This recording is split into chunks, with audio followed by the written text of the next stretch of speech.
todos, espero estén muy bien en esta temporada y por aquí vamos a darles respuesta a una de las preguntas que me hicieron en lo que tiene que ver con el RUT como soporte de costos y gastos. En esta ocasión vamos a ver qué tan importante es tener en cuenta todo lo que tiene que ver con este tema del RUT, ¿cierto? La pregunta que me hicieron fue: ¿para qué me sirve la información del RUT si no soy declarante de ningún impuesto y mi patrimonio es pequeño? Debo de tener estos consejos en cuenta. Entonces vamos a hacer un ejemplo para poder responder esa pregunta, ¿cierto? Y ahorita vamos a entrar como en lo que tiene que ver con el estatuto tributario. ¿Qué vamos a tener en cuenta frente a este tema? Vamos a tener en cuenta lo que tiene que ver con una compra de un terreno. Vamos a suponer que este es un terreno. No, vamos a suponer que este es un terreno comprado en el año 2010. Se compró ese terreno en el año 2010. Este terreno costó 60 millones de pesos. Entonces vamos a tener aquí el terreno. Este terreno en el año, vamos a suponer que en el año 2017 se le hizo una construcción a este terreno. Este es un terreno, pero no un terreno cualquiera, es como una finca pequeña. Y resulta que a esta finca pequeña se le hizo una construcción de 25 millones de pesos. Se le hizo una construcción a todo costo, la cual se contrató a un señor que se llamaba Juan y hizo la construcción por 25 millones de pesos. Nunca se le pidió el RUT, nunca se le pidió pues como nada, ningún soporte. Y adicional a eso, eso fue en el año 2017. En el año 2019 se contrató un señor que tenía un tractor para que adecuara unos terrenos de esa finca por otros 20 millones de pesos. Entonces aquí vemos que ya hay un activo, o sea, hay un activo que es terrenos, que cuesta 60 millones de pesos.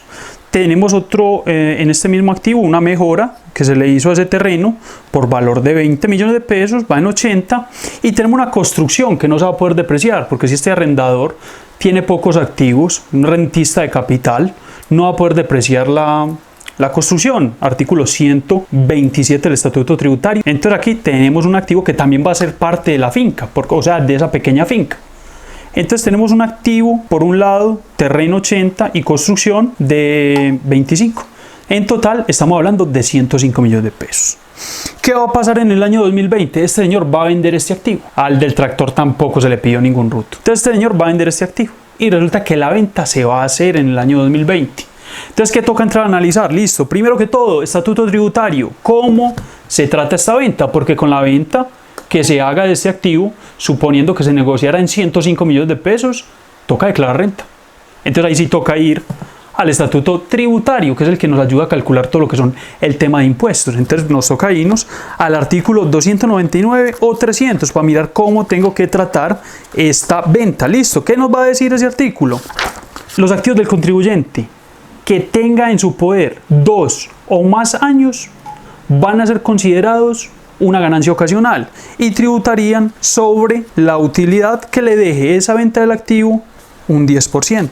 Entonces, ¿qué va a pasar?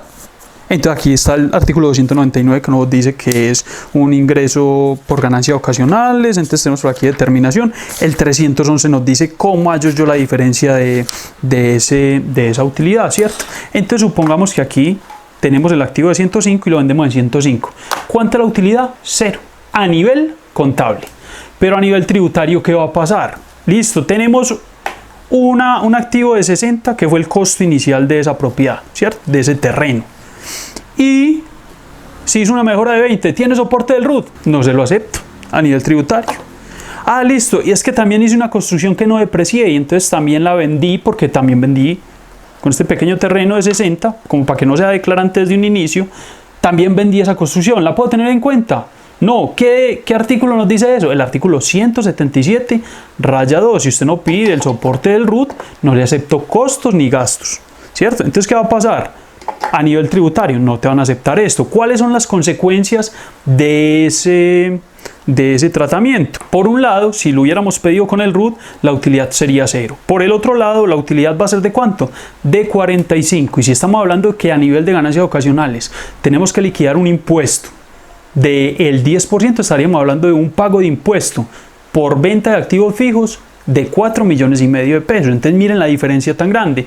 Es que yo no estaba informado. Qué pena con usted, administración. La DIAN no te va a eximir por no saber a nivel tributario cuáles son los tratamientos de que tengas que pagar ese impuesto. Y adicional a eso, hay un artículo que va a regir esta venta. ¿Cuál es? El artículo 90. Me parece muy curioso porque es lo contrario de vender. 90. El artículo 90 te dice que tenés que vender o debes de vender bajo gravedad de juramento y diciendo que ese es el valor real de la venta.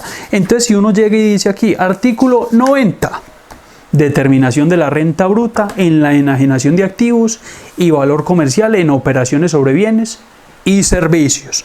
En la escritura pública de enajenación o declaración de construcción de partes, deberá declarar bajo gravedad de juramento que el precio incluido en la escritura es real y no ha sido objeto de pactos privados en los que se señale un valor diferente. En caso de que tales pactos existan, deberá informarse el precio convenido en ellos. En la misma escritura se debe declarar que no existe sumas que se hayan convenido o facturado por fuera de la misma.